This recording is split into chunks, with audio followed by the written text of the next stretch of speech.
নমস্কার। নাগরিক মনে সবাইকে স্বাগত। শেষ পর্যন্ত পাকিস্তান থেকে পালালো দাউদ ইব্রাহিম। ভারতীয় সেনার অপারেশন সিঁদুরের ভয়ে এবার পাকিস্তান থেকে পালালো দাউদ ইব্রাহিম। সূত্রের খবর, মুন্না ও ছোট শাকিল এই দুই ছায়াসঙ্গীকে নিয়ে প্রাণ ভয়ে পাকিস্তান ছেড়ে অন্য কোনো দেশে গা ঢাকা দিল মুম্বাই হামলার মূলচক্রী দাউদ ইব্রাহিম।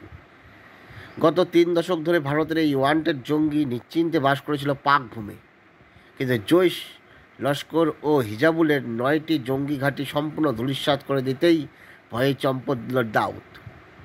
তাহলে দাউদ ইব্রাহিমও পাকিস্তানে আর নিশ্চিত থাকতে পারছে না, কারণ ভারত ঢুকে গিয়েছে। তাই পাকিস্তানে ভারত ঢুকলেই জঙ্গিদের সর্বনাশ। সেই প্রেক্ষাপটে শেষ পর্যন্ত পালিয়ে গেল দাউদ ইব্রাহিম। ধন্যবাদ ভারতের জওয়ানকে, ধন্যবাদ ভারতের কূটনীতিকে। জয় ভারত, জয় হিন্দ।